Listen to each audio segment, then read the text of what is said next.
Welcome, future doctors, to another episode of the Future Minority Doctor podcast with Dr. Zulma and Marina, where we bring you conversations to empower and inspire you to contribute to your community and the world by becoming a doctor. Hello, future minority doctors. Welcome again. So as you guys know, we've been talking about DO Medical School. So today we wanted to bring you another special guest who is also a DO Medical student. We had heavily concentrated previously on MD medical schools, but we want to make sure that you guys know about this other pathway in becoming a doctor. So today we have a medical student, Bianca Silva. She's a fourth-year medical student at Pacific Northwest University Health Sciences DO Medical School. So welcome, Bianca. Thank you. I'm so happy and excited to be here and to talk a little bit more about my experience. Awesome. So before we dive into what DO Medical School is, we want to know who Bianca is. So if you can tell us a little bit about your background, where you came from, your family, and things like that.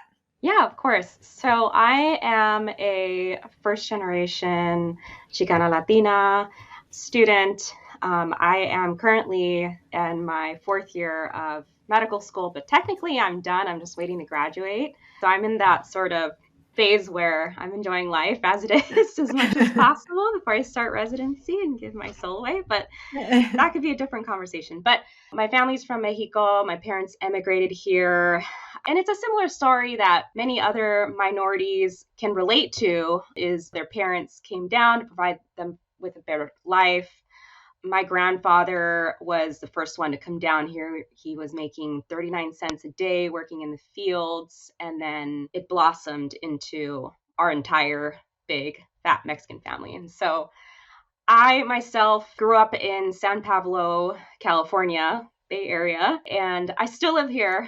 I came back from Washington State, and I had some time where I lived in Southern California, Newport Beach, Irvine area for almost a decade. That's technically where I was doing a lot of my undergrad work, my post-bac work, and living life as it is, the beach life. And I had my big corporate job working at Quest Diagnostics. I had other things under my belt.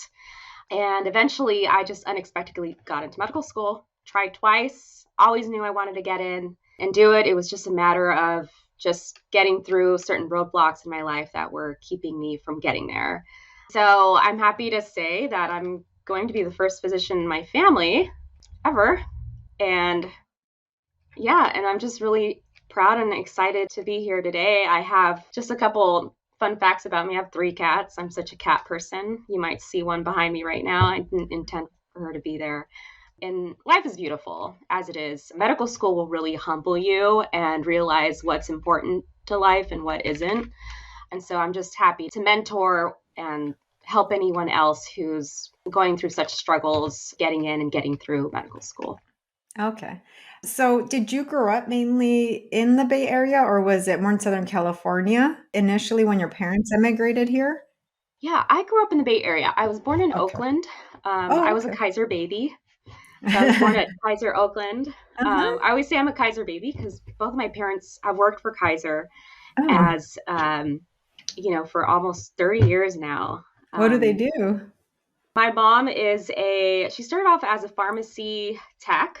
Oh, okay. So she went and got her license for that. And then eventually it became an analyst position, or like a secretary analyst position in the Department of Adult and Family Medicine. And then my father he's always been a landscaper all his life. So he's actually a gardener and he does it well. He's also even gone as far as to unionize and advocate for his position. That's a whole different story. And then he has a small landscaping business on the side. Oh, that's very neat. Now, did your mom go to college then once she was here?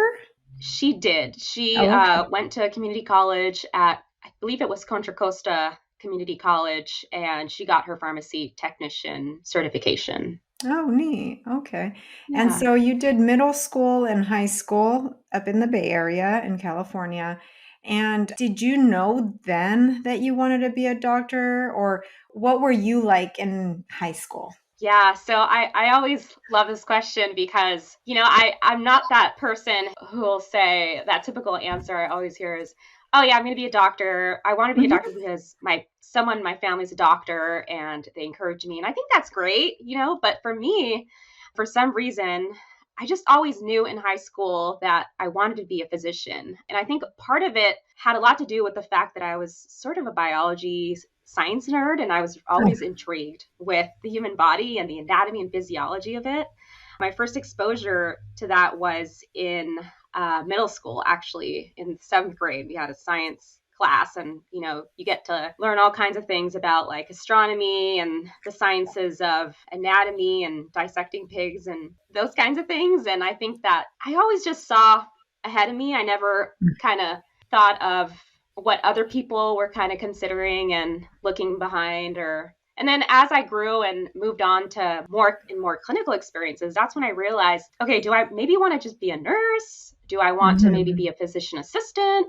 What are the differences? And really just figuring out the pros and cons of it all. And Mhm. I realized eventually that, I do want to be a physician because number one, we all want to help people, but I want to Mhm. help people. And there's only 2% of Latino physicians in the US. 2% of all physicians in the US are Latino, Latina, Latinx. And Mhm. here in California, especially, the latest statistics say that 39% of the population is Latino. So there's a huge deficit there that we need to fill. And that was, another reason. And of course, the other reasons had to do with the fact that I kind of want to be the person that calls the shots. I have that type A personality where I like to run things my way. I like to figure out things my way. So when it comes to diagnosing patients, when it comes to playing that Carmen Sandiego role, Mhm.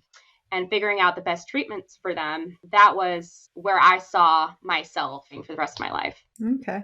And when you were in high school, so I get the sense you already knew you were going to go to college. Did you encounter any obstacles? And where did you end up in college, or what was that experience like?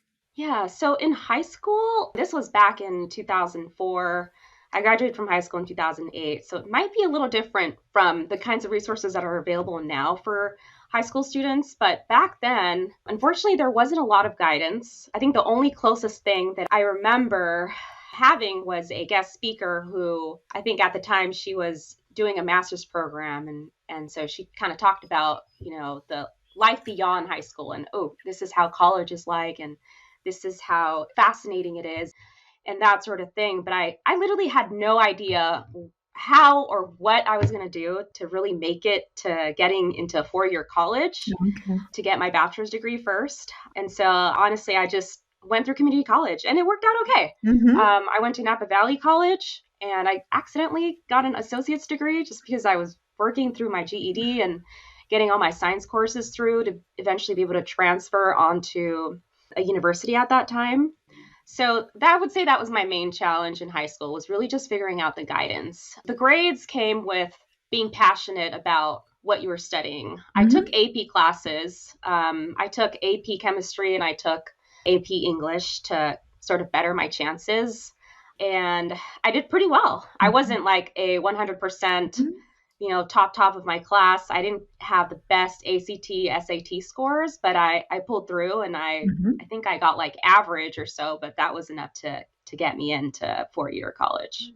That's awesome. Yeah, we like to talk about our different because we all have different pathways how we get to medical school, and everybody's path looks very different, and that's fine. And that's why we like to bring that up. So it's kind of neat that you shared that you went to a community college first because it's hard to know what you want to do for the rest of your life when you're 18. It really is to make that decision. And once you got to junior college or community college, where did you end up at then? What university did you end up getting accepted to? So I got accepted to a couple universities in California. I applied all over California, mainly because I wanted to stay here and stay close to family. Mhm. But my goal was to get into UC Irvine just because I Mhm. had two college friends that I met through community college that were already going there. They had transferred Mhm. already. And they were, telling me how awesome it was there and the curriculum was strong and there were a lot of resources and it's beautiful. It's Irvine, it's by Disneyland, it's by the beach. And so I was determined, got into University of California, Irvine, Okay. and that was it. But I remember getting into San Francisco State. I did want to go to UC Davis, but unfortunately just did not accept me for whatever Mhm. reason. UC Merced, I got into a couple other universities. I can't quite remember off the top of my head, but I Yeah. did get some rejections too, and that was okay. Yeah. You It's just part of the keep moving forward. process. It's part of the Exactly. And you got process. into UC Irvine. UC Irvine's a great school. And how was that? Because the transition, even from high school or community college, going to a UC school or college, I think for all of us was an eye-opening experience, especially when you come from a first generation background. How did you do? What kind of things did you go through as a pre-med student? So when it came to going to community college, I will tell you, I actually had to, at one point, go to two different community colleges here in the Bay Area. Napa Valley was my main one because they had a lot more courses to provide. Because I wasn't just looking towards filling my general ed requirements towards my bachelor's degree, but I was also working towards getting certain science slash math slash chemistry slash Mhm. physics courses under my belt that would eventually count towards my bachelor's degree and also towards medical school, if Mhm. that makes sense. And so sometimes Napa Valley Community College didn't offer certain courses I needed, and so I had to drive all the way to Solano Community College, and that was a big struggle because I had been working since the age of 15. And so I was still working at the time. I remember I was working at Chase Bank and I think I worked at Ross. I worked at Kodak, Six Flags at one point. Mhm. And I always had a job because I needed to Mhm. pay Yeah. my, community college bills. Right. And so the good thing about it is that being a minority and coming from a underserved background, I was able to qualify for some of the state grants Mhm. that eventually covered about 90% of the costs of my classes.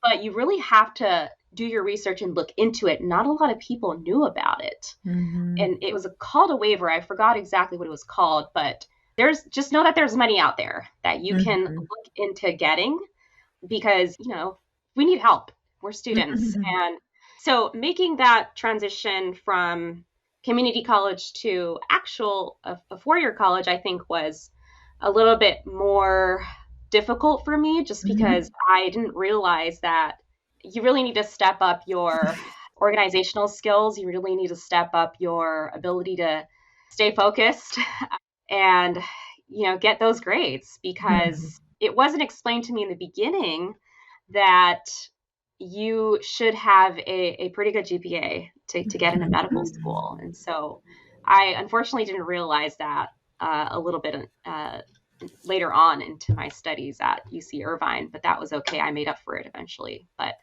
those were some of my struggles mostly. And then, of course, the MCAT is just another monster that I struggled with, of course. Exactly. Yeah. Dr. Marina and I, we usually talk about how we bombed when we first got to college. Like we failed some classes and then we were like, oh, this is too hard just because that transition it's difficult and nobody really prepares you that failure might be part of the process, right? And it's not because you don't have the ability. It's because you haven't learned the skills on how to do it. Right. And then once you go, I feel like it took me about a year or two while I was in undergrad to figure out like, oh, this is how I'm supposed to study. Oh, I have to do this now. So it was a learning process and a learning curve because yeah, nobody tells you how to prepare for it. And then when you're wanting to go to medical school, yeah, the grades, how important they are to get in. And then afterwards the MCAT and so forth. So it sounds like you took gap years in between graduating from college and applying to medical school, and you were working. And then you said you had to apply twice. What was that process like for you? So I'm glad that you mentioned the fact that you also struggled with that as well, with the whole figuring out your best study habits in Hmm. undergrad. Fun fact about me, I didn't figure that out until maybe my post-bac. And Yeah. so, I got D's in Yep. undergrad. I realized, oh Yeah. my God, my GPA is this at graduation. And so I eventually had to do a post-bac. I'll talk about that. And again, I had zero guidance Mhm. towards doing that. And I was so lost. And So I graduated with a GPA of about I think it was like a 3.34. And I had my counselor telling me at UC Irvine, telling me, oh, you should consider another career. And bless her soul, like, I know she was looking out for me, but that just killed me, you know? And so I thought at one point, okay, maybe I should. And then I had, I love my mom, but this is the other thing about like being Latina in this profession is I had my mom call me one night and she said, oh, honey, maybe you should look into being a medical assistant. It's going to be a shorter career. It'll be a little easier, and then you can just get your money on the side and maybe start, get married and vice versa. Right. And as much as I knew I could do that, I didn't want to do that. And I just really, really wanted to be a physician. I just wanted to get to that point. And I think I remember at that time, my last year of undergrad, I was seeking for a mentor really bad. And so what I started doing is actually, I had colleagues who would tell me like, oh, you should look into this mentor program, or there's this conference going on at Cal State Fullerton. You should go to these pre-med conferences at UC Davis, which I believe still happen now. But all of these sort of experiences that could potentially motivate me and potentially interact with others and social network and all that, and find someone who could maybe mentor me or give me some piece of advice. And I remember going to Cal State Fullerton one night, and I think I forgot what kind of event it was, but I know it was for pre-medical students. But that's where I was having a conversation with one of my colleagues and venting to her about what I was going through. Like, I don't know if I can do this, if I can get in medical school with this GPA, and I don't know what to do. And I've heard of a post-bac, but I don't even know what that is or what it entails and what kind of classes I should take, or if I need to apply, etc. And that's when I had this gentleman come to our circle, and his name was Dr. Marco Angulo. And a lot of people know him. He's a family medicine physician. And back then he was affiliated with UC Irvine School of Medicine. He was a graduate from that school as well. And he just came up to me and my friend, and he kind of shook my hand and said, hey, I couldn't help it overhear your conversation. Nice to meet you. And the rest was history. And so he made a huge impact when it came to figuring all that out, right? So he was so invested in mentoring pre-medical students and other pre-health professions as well. But he had a program, and he still has it, but it's called the Health Scholars Program. It's based in Southern California, and it really entails, it's a clinical experience program, but it also is a mentoring program. And so he set time aside to sit down with me, look at all my transcripts, look at all my grades. And he was kind of like doing his research, figuring out like a plan in his head. I could even see the wheels turning in his head in his office that day. And I asked him, okay, what's the damage? And he looks at me and says, 3 years of a post-bac. You can do it. Let's do it. Come on. I said, where? And he said, you figure that out, what works best for you, because I was working at the time and I was still doing some clinical experiences. I was trying to do some research under my belt. I had a lot going on. And I knew that if I did a post-bac program through the consortium, I would have to give all that up, or at least most of that up. And I knew I could afford that because I had to pay my own rent. So I ended up actually finding out about the UCLA extension program. And there's a lot of extension programs around California, but UCLA was the closest one for me. And it was cheap. It was affordable. The only problem that I had was that I didn't know what classes to take. I didn't want to take a course that was really difficult. I knew I had to take advanced science courses, but I didn't know which ones. And so for those of you on the podcast who don't know what a post-bac is, just a quick definition, it's sort of like an add-on program. It could be informal or formal in addition to your undergraduate studies. So you have a separate undergraduate GPA, and then within that undergraduate GPA, you have a science GPA.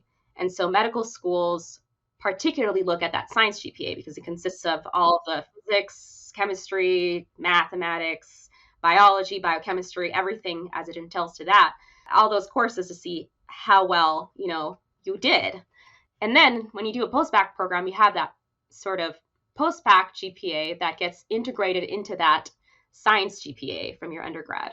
And so if you do well in your post-bac courses, the goal is to then increase that science GPA, right? So Dr. Angulo eventually helped me figure out what courses I needed to take. I took a bunch of advanced biochemistry courses. I think I took some physiology courses, neurology, and they had a lot of variety of courses. It was affordable, just put it on my credit card and paid it off eventually. I think it was about $1,000 per course. And I did it, and I eventually was able to raise my GPA from a 3.34 to, I think, a 3.87. And so that was, I think, what was really getting me through the door in medical school. But it was difficult, you guys. I mean, it's easier said than done. That's when I realized, like, okay, I need to get my stuff together. No more playing around, Bianca. You can't fill a course. You can't get a D. You can't walk into an exam and not having had studied for it. And yes, I'm guilty of doing that because I have my priorities straight. I hate to say it, but in my post-bac program, I was so dedicated to making sure that I would at least get a B in every single course, because I would calculate in advance what my future science GPA would be if I got, those grades in those courses. And so I set those little mini goals for myself as I was continuing on. So how many years was it that you took for gap years after graduating then? Was it 3 years or was it longer before you got into medical school? It was 5 years. 5 years. Okay. I did the same. Okay. And then when you did the MCAT, you did the post-bac and you were ready to apply, did you know you wanted to do a DO school or did you apply to both? Because I didn't even know what a DO school was when I was going to apply to medical school. I thought there was only MDs. So I learned about DO. Gosh, I'm embarrassed to say this. I think until I was in residency. Yeah, believe it or not. I mean, it's been always like a just sink or swim. What has been my life, right? Similar, and I know you understand that. So did you know you wanted to apply, or maybe Dr. Angulo probably mentored you also as well? I don't know. How did you end up applying to the DO school? So I remember thinking, okay, I definitely wanted to get into an MD school. I sort of knew what DO schools were at that time, but I guess I was sort of biased in a sense where I thought to myself, no, I just want to do MD. Like, what is this osteopathic thing? No, I don't want to like do this alternative thing. That's not what I worked so hard for. Let me just do the MD thing and then try to get into an MD school. And then I'll do the DO thing as a backup. I'll apply to some schools and then we'll see. Because I did my research back then, and I sort of looked on YouTube and sort of got other people's explanations of what the differences were. And I heard a lot about DO schools. They're not necessarily bad. It's just that it's a different sort of curriculum, number one, right? And I didn't know this then, but I realized this going into medical school, is that there is this stigma in that, and it's still there, but it's not as much, in that DO students, medical students, should ideally take the MD board exams as well, on top of their DO board exams, which is what I did. And in order to be just as competitive as MD medical students for residency. And unfortunately, that was still the case for me. Thank God I matched, but, in a sense, we had to work twice as hard. But going back to your question, that was where my sort of goal was when I was applying. And then I thought, okay, and if I don't get into a DO school, then I'll go to the Caribbean. I'll consider, University of Guadalajara was like always knocking at my door, like, hey, we want you, come here. And there's nothing bad about that. I just didn't want to go to another country and leave my family. But, I will say that what I do regret is not knowing someone or finding someone who had a DO license and could mentor me under their belt, right? Because Dr. Angulo had a MD degree and he could only say so much about what osteopathic medicine was. But really, like, seeing it in action in the clinic is something I never got to see and understand until I actually started school. And so, as you know, I eventually ended up in a DO school. And I remember when I got in, I was like, oh, at least I got into one school at least, Mm-hmm. But I applied to about, I think, 40 schools in total. And most of them were MD, but some of them were DO. And I'm happy to say that if I were to do it all over again, I would have just applied to DO schools. Yeah. Yeah, I think like before there was, and there still is. I work with people who are with the colleagues who went to DO school, but honestly, like doing residency, it really is the same thing. I see no difference. I think the education is just as good, right? I just didn't know about it. So I love that there's this other option so we can get more doctors out there, right? And it's even becoming more competitive, like almost very competitive to get into D school as well. So it's not where before they said, oh, it's not a, no, I think it's very competitive now. We've looked at like average MCAT scores, average GPAs, they're still very high, and we love this idea because now we want to incorporate this into like also guiding students because just like you had your mentor, we haven't been so much exposed to DO medical schools as well, but now it's changing. I actually have a lot of friends that are even teaching now in DO medical school. So it's really awesome. So, I just realized I neglected to say, I forgot to mention that when I was in Southern California, I was actually working with a doctor of chiropractic. And he was a really good friend of mine. And I became his office manager eventually. He trusted me enough to put me in that position. But he sort of exposed me to some of the techniques that he would do in clinic, the adjustment techniques and the manual therapy techniques, massage therapy as well. And can you explain all that just for our listeners that just of because course, you're relating it to DO, because that's something that, Dr. Marine and I don't really know because we didn't have it. yes. But yeah, can you explain so that way, because I know you're connecting it to what you were doing in medical school. Yes, of course. And then I'll answer your next question. Yeah. But so there's different core techniques under osteopathic medicine, right? So there's manual therapy, which essentially involves using your hands and manually adjusting a joint or articulating a joint back into its normal position, or readjusting a tissue like a muscle, a tendon, cartilage, all that. We call it fascia. It's basically what's under your skin. It's fascia, aside from all those blood vessels and nerves that you have there. But all of that is interconnected, and we use our hands to manipulate it in a sense to where it wants to go or to where it doesn't want to go. And there's just a lot more science to it, but that's healing in a sense. There's also what a lot of people consider is quote unquote cracking your back, is the medical term for it is adjustments. And so we're trained in doing that as well. We can adjust your neck, we can crack your back, your spine, your hips, your fingers, everything. And then we're also trained in not necessarily massage therapy, but there's a different term for it under osteopathic medicine that's just, it's not coming to my mind right now, but there's different terms for it as well. All in all, it involves really just working on the body as a whole with your hands to heal that person. We also learn lymphatic techniques, really just clearing certain fluids from lymph nodes. We call it like opening the thoracic inlet. We have that large lymphatic duct in the middle, in the core middle of our body that sometimes can get plugged. And so it's just a variety of techniques that will literally blow your mind. Some of it, some people would not consider as helpful as other techniques, but that's what I was sort of exposed to in medical school. When I met this chiropractor, chiropractors mostly do adjustments. That's their core sort of go-to treatment. Most of them, not all of them, but that's what he sort of exposed me to. And I remember he told me, like, it would be just so cool if you just went to DO school, right? You can do both. You can give a patient an injection and prescribe them ibuprofen for their back pain, but also you can actually like physically readjust their vertebrae back into where it should be, right? And guess what? Like, it helps. People go to chiropractors for back pain. People go to physical therapists for back pain too.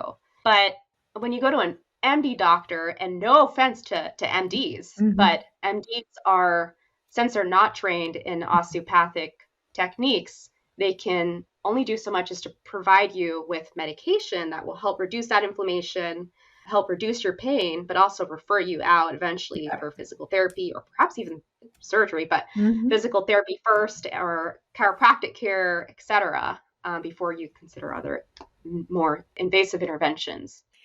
And then once you got into the school, which is in Washington, right? Your medical school is in Washington.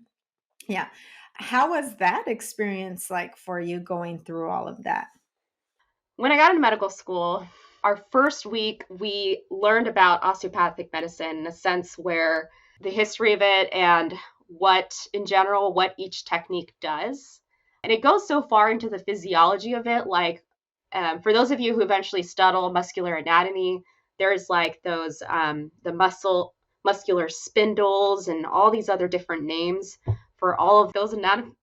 I forgot the terms, but there's just different nerves and nerve endings and everything that's interconnected in a muscle that we learn about that eventually is healing when we manipulate it as osteopaths. I'll just say that. And so every week, or I would say not every week, but every month we were exposed to learning about different regions of the body. So we would start with legs or lower extremities. We would learn about techniques on how to adjust the ankle, obviously also to how to diagnose certain conditions like a sprain, strain, fracture, and then how to treat plantar fasciitis, how to articulate a joint, pop a knee back into place, those sort of things. And then we'd move on to upper extremities, like how to pop a nurse's elbow or how to fix certain like rheumatoid arthritis or patients who come in with carpal tunnel pain. We learned how to diagnose that, obviously, but also how to treat it. There's certain techniques that we can do when it comes to that. And then eventually moved on to the head, learned our lymphatic techniques. For me, my go-to treatments that I felt the most comfortable doing was the lower back and the hips, the pelvis region. And this goes so far as to also, that includes treating pregnant women. So we actually know certain techniques that can help alleviate the pains that come with pregnancy down there. And also, women who are pregnant will have back pain, so we can fix that too. Of course, with considering, the baby as well, making sure that we're not harming the baby in the process. Yeah, that's me. Yeah, with MDs, we do a lot of referring out for those things, but I've had actually some friends that are now taking extra courses to learn some manipulations of certain things too. So I think it's becoming more integrated as well. Not within medical school, but this is something that a doctor can pursue after. But it's neat that you guys learn something different aside from all the other stuff that the MD schools are learning anyhow, all the science and all that stuff. So now that you finished medical school, so you guys know Bianca, this is her 4th year, so she is done. And I know from what I learned from other DO students is that, and you mentioned you did it as well to become more competitive with residency, is you guys take your own clinical, we call it STEP, but your clinical exams. And then in addition, you guys also took the MD ones as well. And is that what most students do, or only, because I know that some people who are going into primary care might not do it. It's more the fields that are more competitive, or is it mostly all students still do it? I would say most students still do it because of the fear of not matching, because there's only so many positions, right, in the United States and so much more applicants, and I knew I wanted to get into primary care and I knew it wouldn't be as competitive, but I still wanted to increase my chances just because, and I'll just say this is because I have matched, but I had this sort of PTSD when I was applying for medical school because I applied to so many schools and I only got one interview. And I was just scrambling to just get one interview. I got it and I got in, but it was sort of a traumatic experience because it was my second cycle and I was like, what am I going to do if I don't get in? And so I unexpectedly got in. And so I didn't want to repeat that. I didn't want that to happen to me ever again. And clearly it didn't. I was more than okay. I got about 28 interviews across the Pacific Northwest. But in the long run, I would say that, yes, most DO students will take step 1, step 2, level 1, complex level 1, and complex level 2. They're both about the same. It's just the way that the questions are are written are a little bit different. I would say COMLEX was a little bit more vague for me, whereas STEP was more detailed in the questions that we received. But I think that now that things have changed with the recent merge Mhm. and the recent switch from having a numerical score in step one and level one to now it being pass, no pass, things are going to really change. And I don't think a lot of students are going to end up taking both level one and step one because it's only pass, no pass. When did that change happen? So that actually happened the year after we took our board exams. So Was it during 2022, I believe, COVID? Oh, during COVID, it during sounds like. COVID. So there's not going to be an actual number anymore for the step exams. It's either you pass or you don't. Yes. Wow. Or level one. Oh, for level one only No, or sorry. step one? Either for step one or level one. It's pass or Oh, no either pass. one. Oh, wow. I did not know Yeah. that. Oh, okay. Hmm. That's nice. But Very nice. yes, guys, medical schools is it's stressful. There's a lot of work. You're nonstop, and this is just other exams you have to do as part of the process. So, and the number was always such a huge focus. So it's really nice, and I'm glad they're doing that.